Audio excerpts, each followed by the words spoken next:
할렐루야. 네, 주님께 예배하는 우리 모든 성도님들께 하나님께서 주시는 은혜와 평안이 가득하시기를 주님의 이름으로 축복합니다. 우리 양옆의 성도님들과 이렇게 인사했으면 좋겠습니다. 오늘 성도님의 얼굴을 보니 마치 천사와 같습니다. 네, 꼭 이렇게 얘기하셔야 됩니다. 마치 천사와 같습니다. 네, 우리 한 번 더 인사하겠습니다. 당신은 하나님께서 보낸 천사십니다. 당신은 하나님께서 보내신 천사십니다. 우리는 모두 하나님께서 주신 명령을 이루어가는 사명자들입니다. 그런데 우리가 받은 그 사명을 이루어가는데 우리를 지치게 만드는 상황들이 있습니다. 사역에 열매가 없을 때 그렇고요, 사명을 이루고자 애쓰고 수고하는데 주변에서 나를 도와주지 않고 힘들게 할 때도 그렇습니다. 이런 상황들로 인해서 우리는 지쳐서 그 사명을 내려놓기도 하고요, 그리고 심지어 교회를 떠나는 분들도 가끔 우리는 만나게 되죠. 그런데 하나님께서는 그렇게 지친 사명자들을 그냥 내버려 두지 않으시고 하나님의 은혜로 다시 살아나게 하십니다. 오늘 본문의 엘리야가 그 은혜를 경험했습니다. 오늘 말씀을 통해서 우리 삶에 개입하시고 다시 새롭게 하시는 하나님 의지하시고 우리가 받은 사명을 이루고자 전심으로 달려나가는 저와 여러분 될 수 있기를 주님의 이름으로 축복합니다. 첫째, 사명자의 길에는 고난이 따릅니다. 우리 함께 읽겠습니다. 사명자의 길에는 고난이 따릅니다. 오늘 본문 1절 말씀 우리 함께 읽겠습니다. 아합이 엘리야가 행한 모든 일과 그가 어떻게 모든 선지자를 칼로 죽였는지를 이세벨에게 말하니. 여기서 엘리야가 행한 모든 일, 모든 선지자를 칼로 죽인 일이 무엇이죠? 바로 그 유명한 갈멜산 사건입니다. 바알과 아세라 선지자 850명과의 승부에서 승리했던 그 사건입니다. 엘리야는 이 사건을 통해서 아합 왕과 이스라엘 백성들에게 하나님의 살아계심을 보여주었습니다. 열왕기상 18장 39절 말씀 우리 함께 읽겠습니다.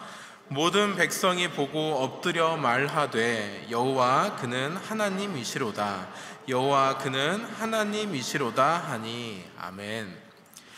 엘리야는 예언자이자 선지자로서의 사명을 완벽하게 이루어냈습니다. 그의 사역이 온전하게 성공했습니다. 하나님의 뜻과 능력을 보여주었고 그로 인해서 백성들이 하나님을 참 하나님이라고 고백했습니다. 이렇게 사역이 완벽하게 성공했으면 그 다음은 어떻게 해야 합니까? 아합 왕이 눈물로 회개하고 백성들이 죄를 뒤집어 쓰고 옷을 찢으면서 회개하고 하나님께로 돌아와야 하는 것이 마땅하지 않습니까? 온 이스라엘이 회개하고 믿음을 회복하고 하나님의 복된 백성으로서 다시 나아가야 하잖아요. 제가 엘리야라면 이런 기대를 품었을 것 같습니다. 그런데 오늘 본문을 보면 정반대의 상황이 벌어졌습니다.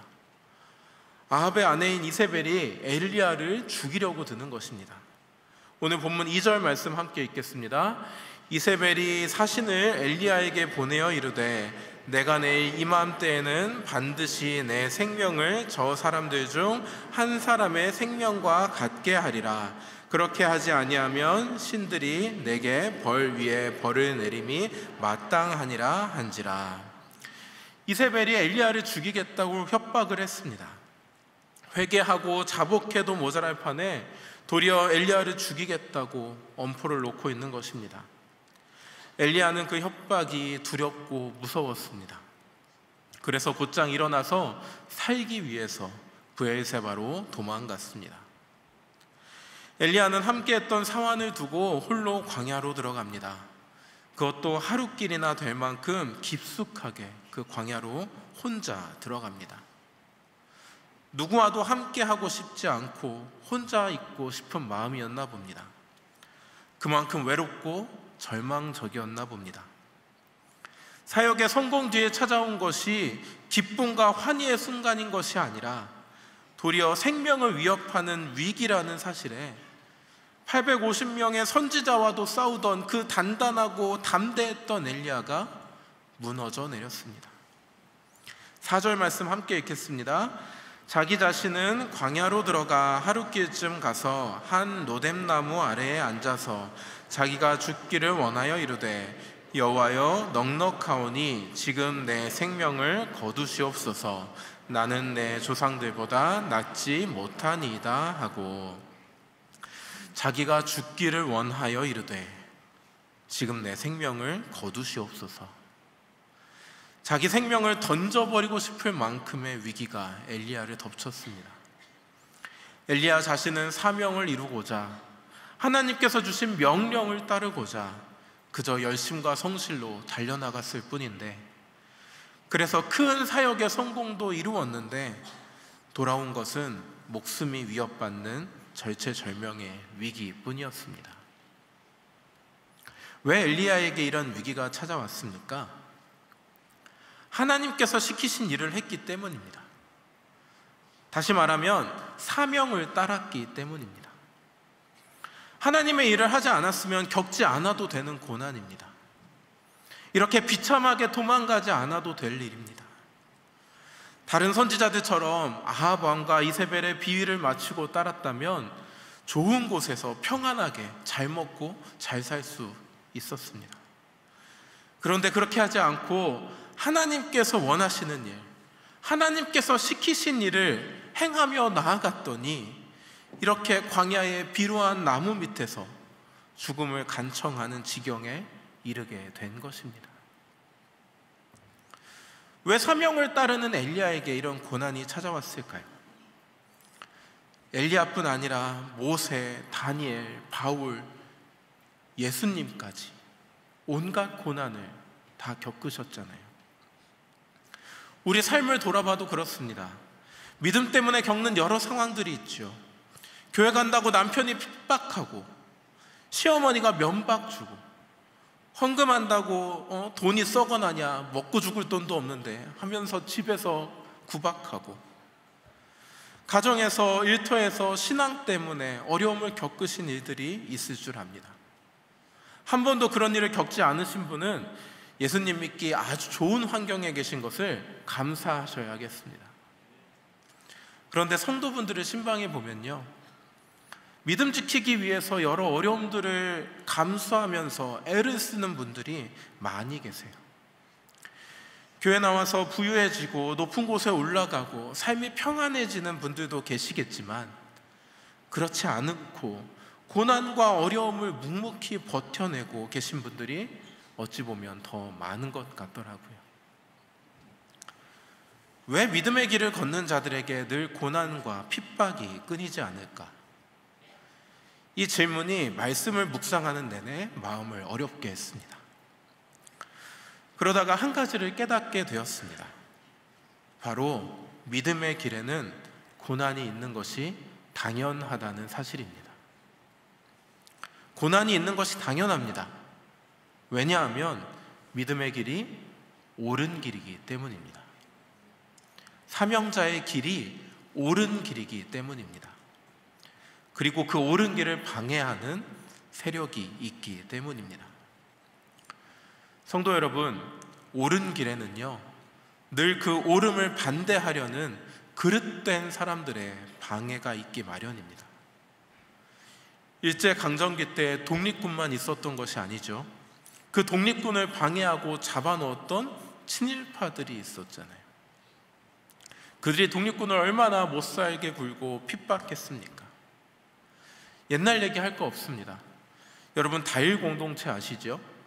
최일도 목사님이 어려운 노숙자들에게 라면을 끓여주던 것에서 시작된 밥퍼로 유명한 공동체입니다. 청량리에 그 밥퍼 사역을 하는 곳이 있는데요, 어려운 이웃들에게 밥을 먹이는 아주 귀한 사역을 지금도 꾸준하게 이루고 계십니다. 우리 정성진 목사님께서 그 다일 공동체에 이사하시더라고요.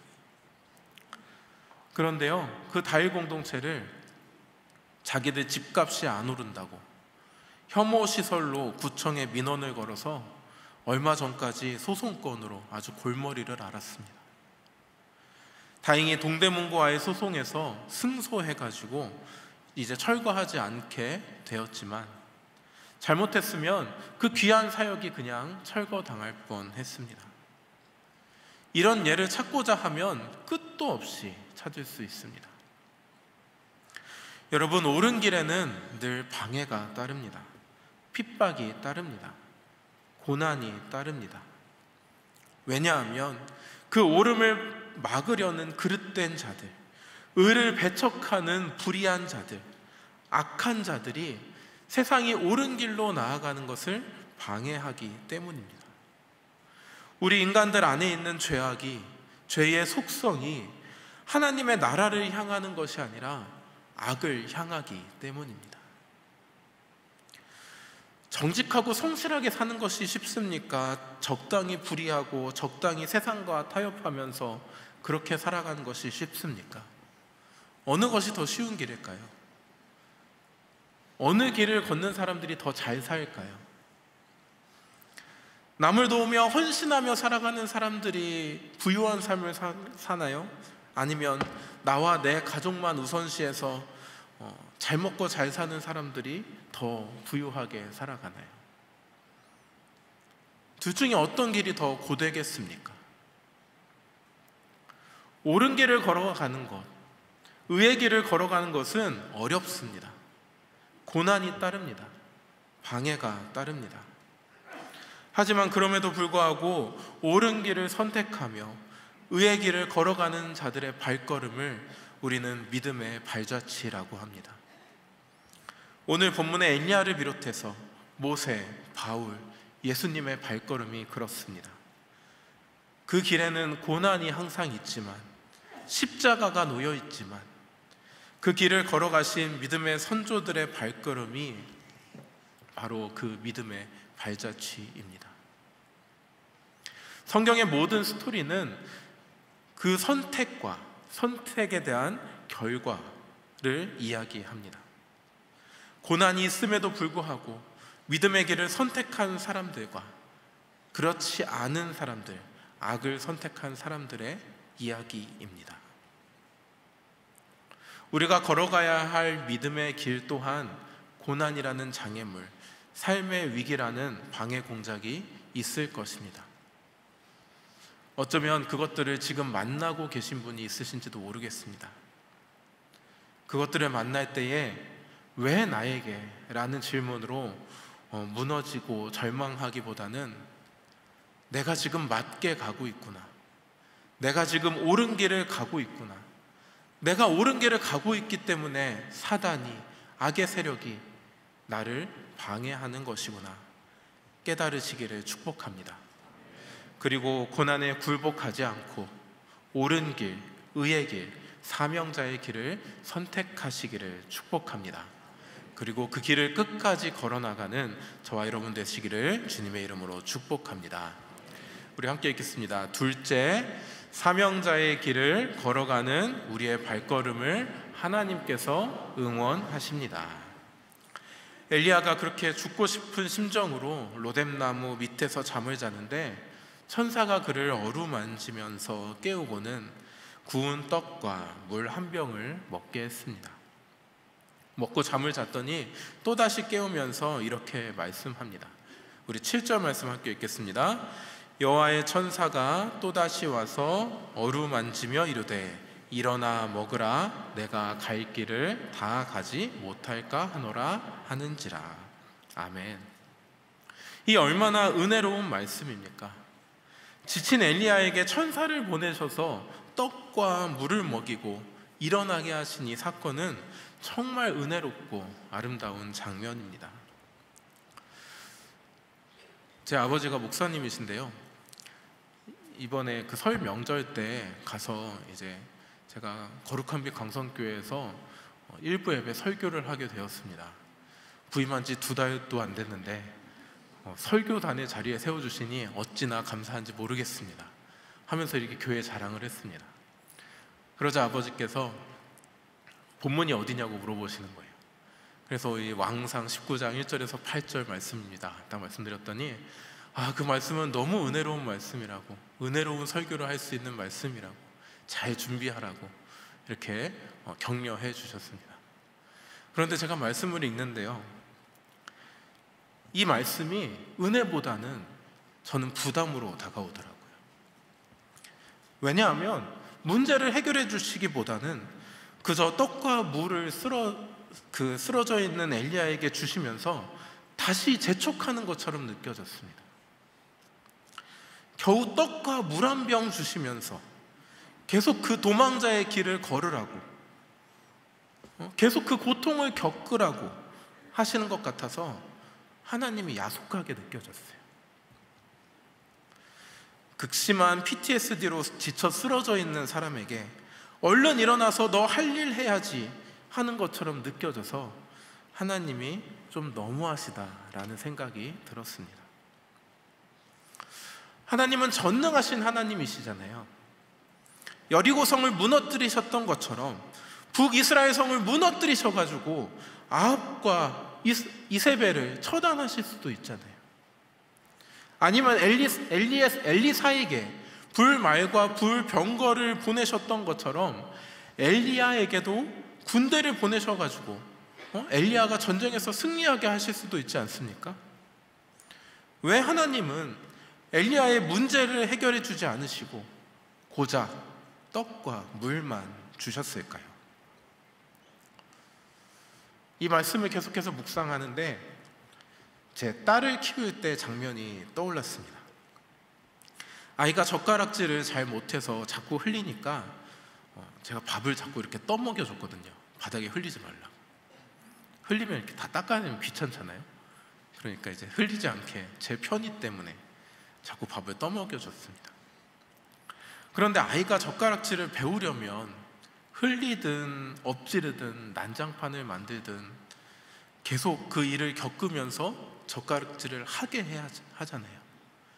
먹여주면 언제까지 제가 먹여주겠습니까? 자꾸 먹여주면 젓가락질이 늘지 않을 거잖아요.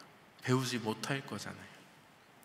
젓가락질뿐만이 아니라 아이에게 뭔가 교육을 시키려면 시행착오를 겪게 해야지, 답답하다고 부모가 직접 해주면 안 되지 않습니까? 그것은 아이를 교육하는 것이 아니죠. 부모가 하는 것이지. 그 생각이 나면서 문제를 직접 해결해 주는 것이 진정한 해결이 아님을 깨달았습니다. 하나님은 그런 방식으로 일하지 않으신다라는 것도 깨달았습니다. 하나님이 일하시는 방식은 마치 부모가 아이의 성장을 바라면서 옆에서 응원하듯이 우리 사명자들을 바라보시면서 지켜보시면서 격려하시고 결국 우리를 통해서 일하시는 분이심을 저는 깨달았습니다. 성도 여러분, 할 수 없어서 못하는 게 답답할까요? 아니면 할 수 있는데 참는 게 답답할까요? 저는 후자인 것 같습니다. 하나님의 마음도 그러지 않으실까요?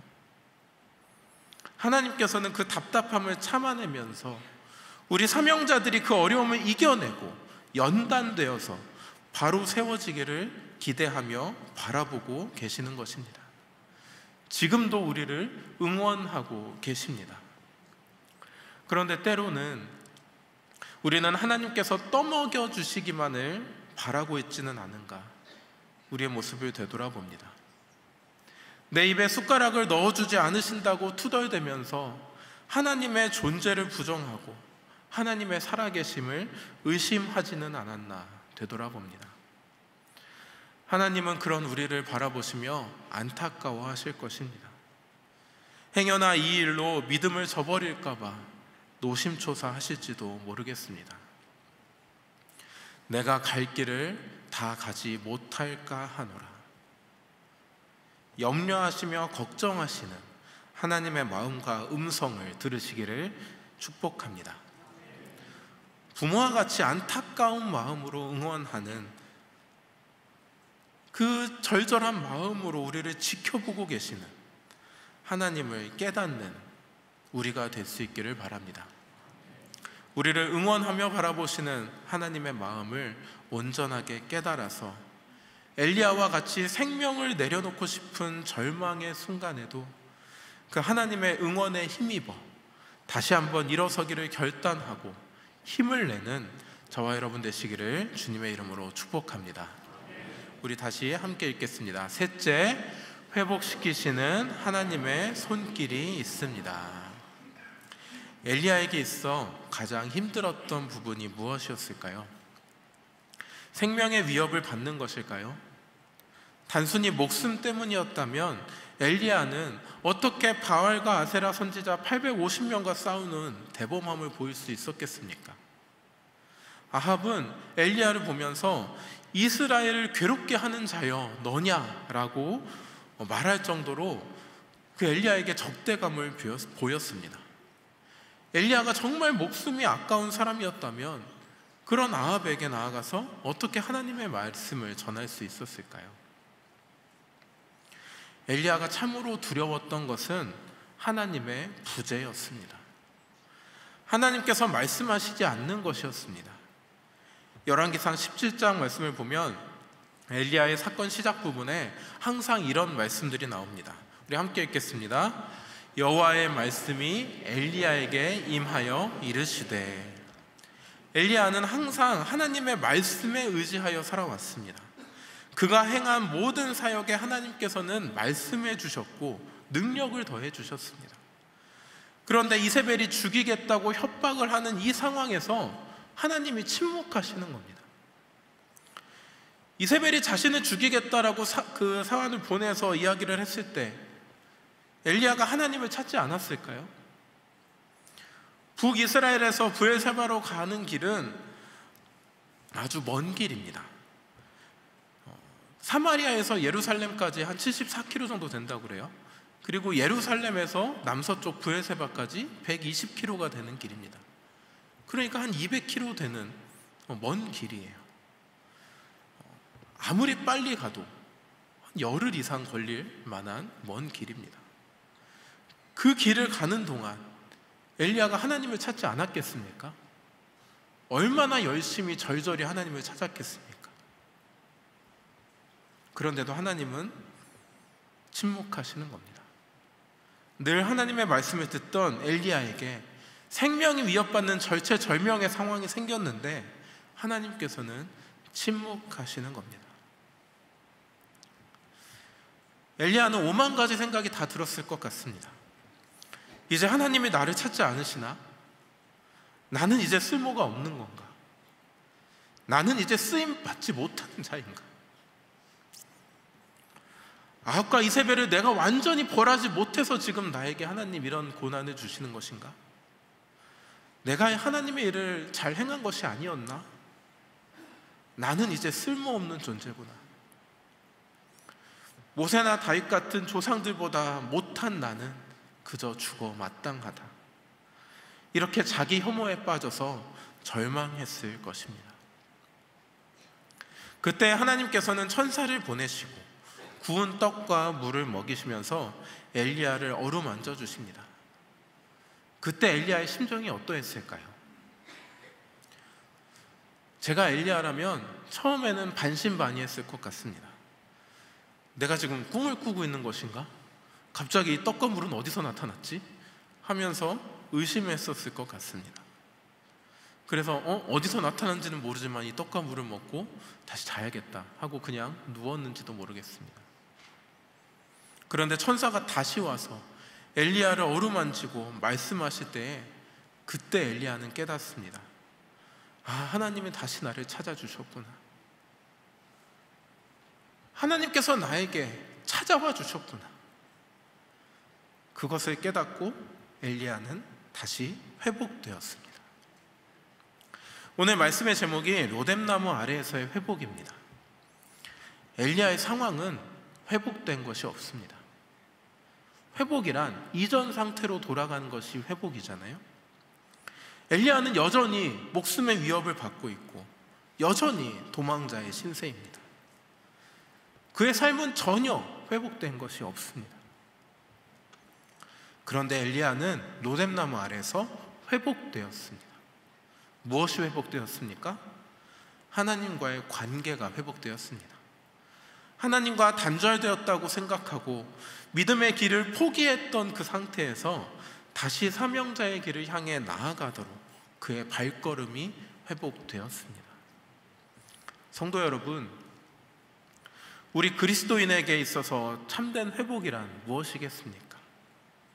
믿음의 회복이요, 사명의 회복입니다. 믿음의 길을 걸어가는 그 발걸음의 회복입니다.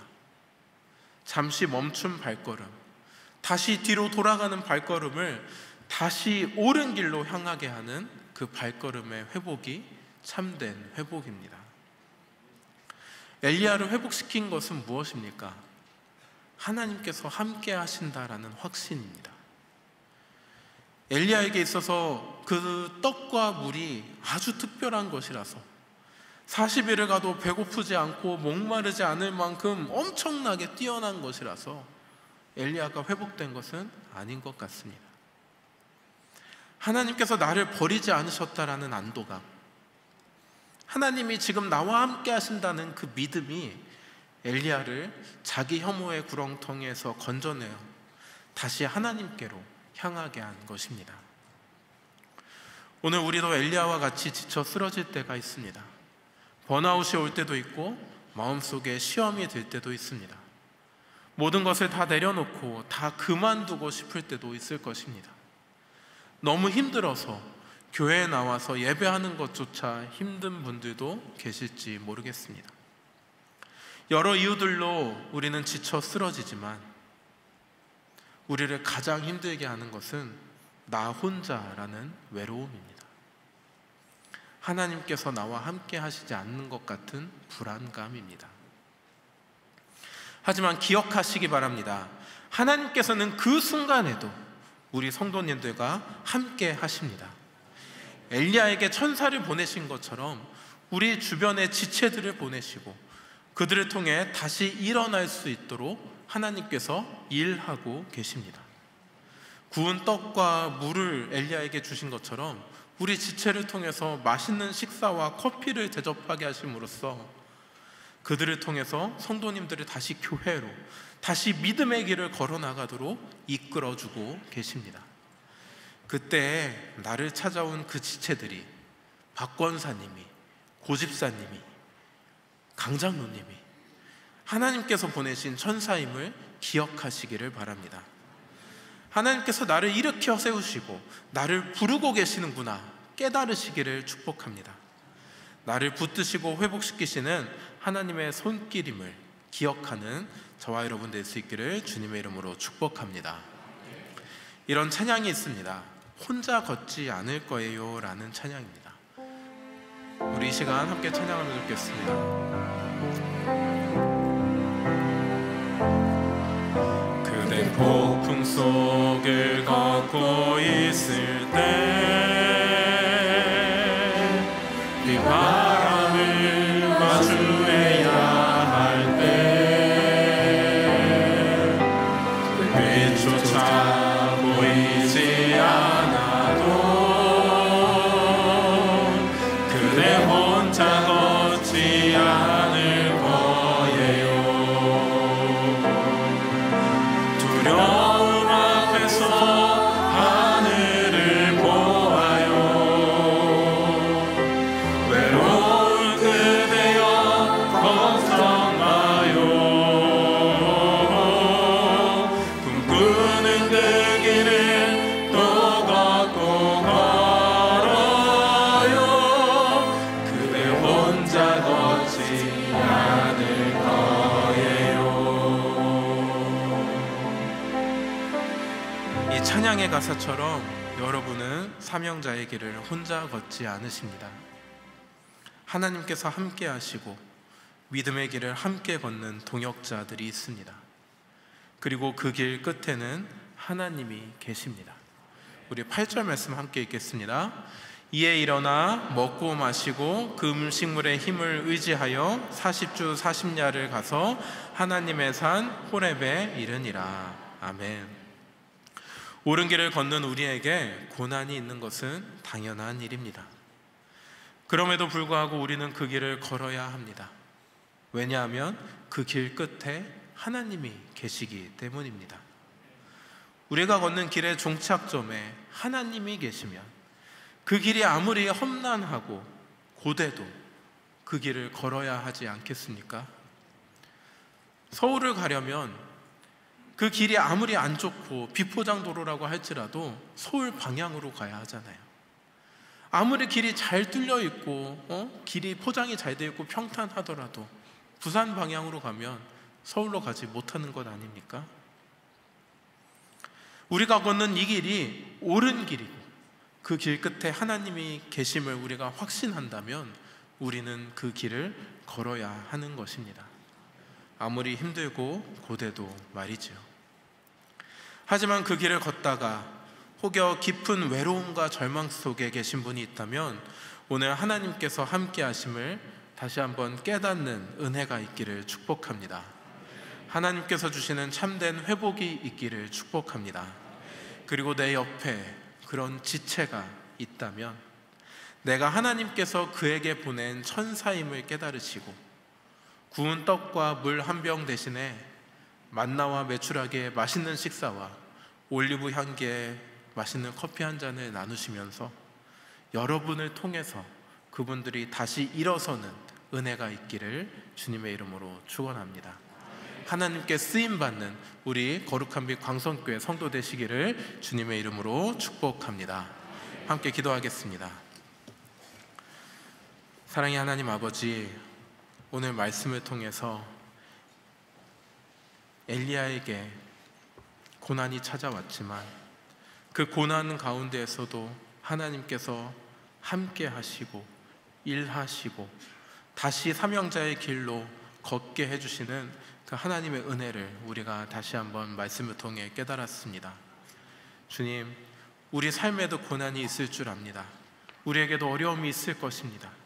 하지만 그때에 우리가 옳은 길을 선택하고 하나님께서 나와 함께 하신다는 그 믿음을 잃어버리지 않고 하나님과 함께 하나님을 향해 나아가는 우리 모든 거룩한 빛 광성교회 성도 되게 하여 주시옵소서. 감사합니다. 예수님의 이름으로 기도합니다. 아멘. 우리 다 함께 일어나셔서 전신갑주리 보라 찬양하며 함께 나아가겠습니다.